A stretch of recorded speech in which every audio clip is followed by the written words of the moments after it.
Assalamualaikum warahmatullahi wabarakatuh. Perkenalkan, nama saya Paramestia Reta dengan NIM 202101021105 dari kelompok 8 bersama teman-teman saya akan menjelaskan materi bab 8 yang berjudul Etika dalam Auditing.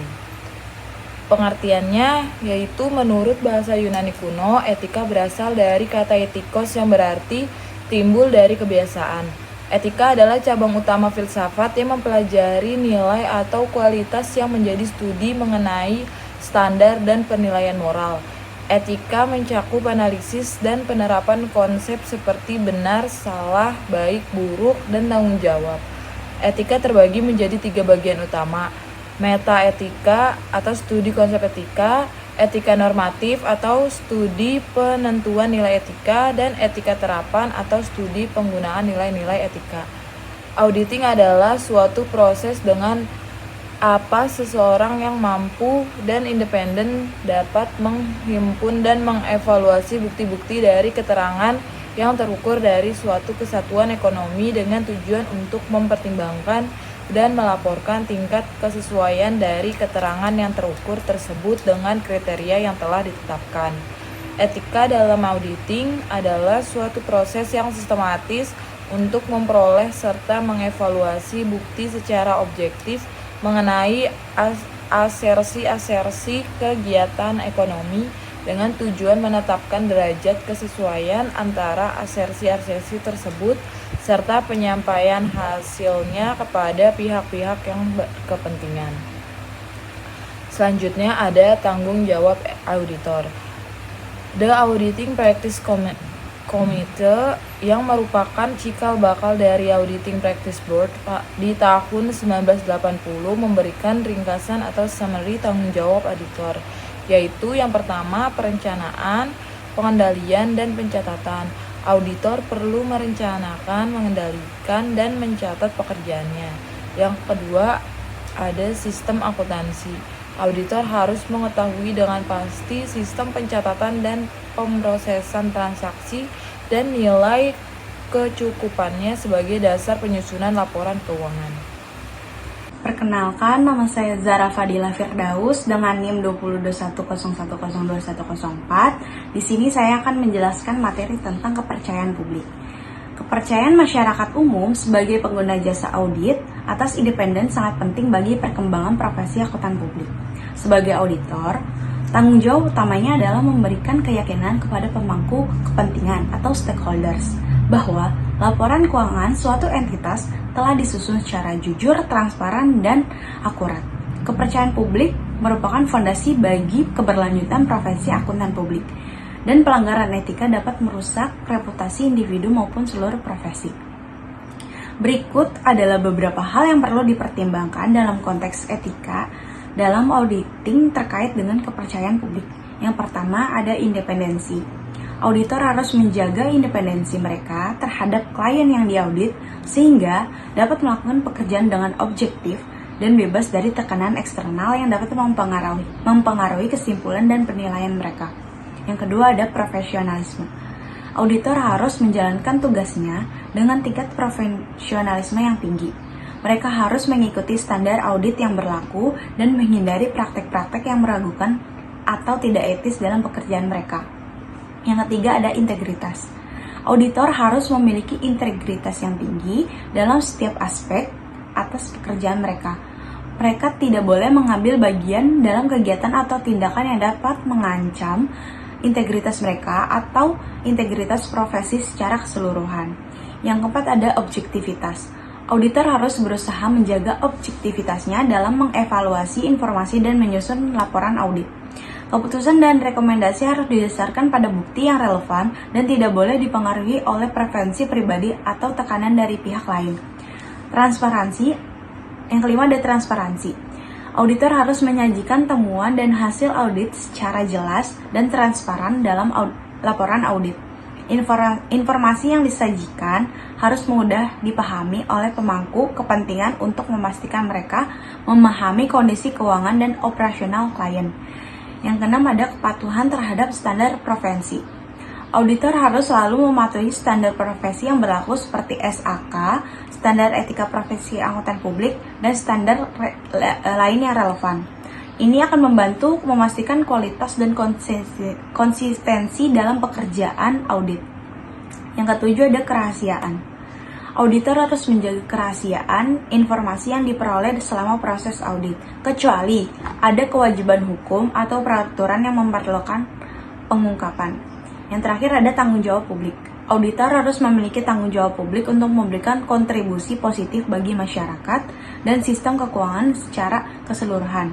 Mereka harus sadar akan dampak pekerjaan mereka pada masyarakat dan tidak sesuai dengan tanggung jawab mereka. Selanjutnya ada tanggung jawab auditor kepada publik. Ada 3 karakteristik dan hal-hal yang ditekankan untuk mempertanggungjawabkan oleh auditor kepada publik. Antara lain, yang pertama, auditor harus memposisikan diri untuk independen, berintegritas, dan objektif. Yang kedua, ada auditor harus memiliki keahlian teknik dalam profesinya. Yang terakhir, ada auditor harus melayani klien dengan profesional dan konsisten dengan tanggung jawab mereka kepada publik. Perkenalkan, nama saya Ananda Marsha Putri Danang dengan nomor NIM 202101020099. Saya akan menjelaskan mengenai tanggung jawab dasar auditor serta independensi seorang auditor. Yang pertama, saya akan menjelaskan tentang tanggung jawab seorang auditor. Auditor itu mempunyai tanggung jawab untuk merencanakan dan melaksanakan audit. Tujuannya untuk meyakinkan laporan keuangan klien yang diaudit itu bebas dari salah saji material. Berikut ini beberapa tanggung jawab dasar auditor. Yang pertama, ada perencanaan, pengendalian, serta pencatatan. Seorang auditor itu harus merencanakan, mengendalikan, dan mencatat pekerjaan yang ia lakukan agar dapat dibaca oleh yang berkepentingan. Lalu yang kedua ada sistem akuntansi. Auditor harus mengetahui dengan pasti sistem perencanaan dan pemrosesan transaksi serta juga menilai kecukupannya sebagai dasar penyusunan laporan keuangan. Lalu yang ketiga ada bukti auditor. Seorang auditor akan memperoleh bukti audit yang relevan dan reliable untuk memberikan kesimpulan rasional dan harus memperoleh bukti yang sangat bermanfaat dalam mengaudit laporan keuangan. Lalu selanjutnya adalah selama melakukan audit, seorang auditor juga mempunyai beberapa tanggung jawab dalam pelaksanaan pekerjaannya. Yang pertama itu adalah mendeteksi kecurangan. Seorang auditor bertanggung jawab untuk melaporkan kecurangannya jika terdapat adanya kecurangan laporan. Laporan ini dilaporkan oleh auditor kepada pihak manajemen, komite audit, serta dewan direksi. Yang kedua, tindakan melawan hukum oleh klien. Seorang auditor juga harus bertanggung jawab atas salah saji yang berasal dari tindakan melanggar hukum yang berpengaruh langsung dan material pada penentuan jumlah laporan keuangan. Lalu, yang ketiga, tanggung jawab atas opini yang diberikan. Hasil usaha dan laporan itu harus sesuai dengan standar akuntansi yang berlaku. Lalu yang keempat, bertanggung jawab terhadap profesi. Seorang audit harus mematuhi standar atau ketentuan yang telah disepakati oleh IAI, termasuk mematuhi prinsip akuntansi yang berlaku dan juga standar auditing dan kode etik. Lalu yang kelima adalah tanggung jawab terhadap klien. Seorang auditor berkewajiban melaksanakan pekerjaan dengan seksama dan menggunakan kemahiran profesionalnya. Jika tidak melakukan itu, ia dianggap lalai dan dapat dikenakan sanksi. Lalu yang terakhir merupakan tanggung jawab terhadap pihak ketiga, yakni tanggung jawab atas kelalaian yang bisa menimbulkan kerugian yang cukup besar, seperti pendapat yang tidak didasari dengan dasar hukum yang cukup. Lalu saya akan menjelaskan mengenai independensi auditor. Ini merupakan keadaan bebas dari pengaruh, tidak dikendalikan oleh pihak lain, dan tidak tergantung pada orang lain. Lalu juga adanya kejujuran dalam diri dalam mempertimbangkan fakta dan adanya pertimbangan yang objektif tidak memihak dalam diri auditor dalam menyatakan hasil pendapatnya. Yakni ada 3 aspek independensi auditor. Yang pertama, independensi dalam fakta, yakni merupakan auditor harus mempunyai kejujuran yang tinggi, keterkaitan yang erat dengan objektivitas. Lalu yang kedua ada independensi dalam penampilan, yang merupakan pandangan pihak lain terhadap diri auditor yang sehubungan dengan pelaksanaan audit. Lalu yang ketiga ada independensi dari sudut keahlian, yakni merupakan kecakapan profesional auditor tersebut. Lalu ada juga independensi akuntan publik, itu mencakup 4 aspek. Yang pertama, independensi sikap mental yang merupakan adanya kejujuran di dalam diri akuntan dalam mempertimbangkan fakta-fakta dan mempertimbangkan yang objektivitas. Lalu ada independensi penampilan, ini merupakan kesan masyarakat bahwa akuntan publik bertindak independen. Yang ketiga ada independensi praktisi, yang ini merupakan hubungan dengan kemampuan praktisi secara individual untuk mempertahankan sikap yang wajar atau tidak memihak. Lalu yang terakhir ada merupakan independensi profesi. Ini merupakan hubungan dengan kesan masyarakat ini terhadap profesi akuntan publik. Perkenalkan, nama saya Tasya Rahma Ramadhani dengan NIM 202101021107. Saya akan menjelaskan mengenai contoh dari etika profesi dalam auditing. Contohnya berasal dari Bank Senturi pada tahun 2008. Bank Senturi merupakan salah satu bank swasta di Indonesia yang mengalami krisis keuangan pada saat itu. Otoritas Jasa Keuangan atau OJK kemudian melakukan audit terhadap Bank Senturi untuk mengevaluasi kondisi keuangannya.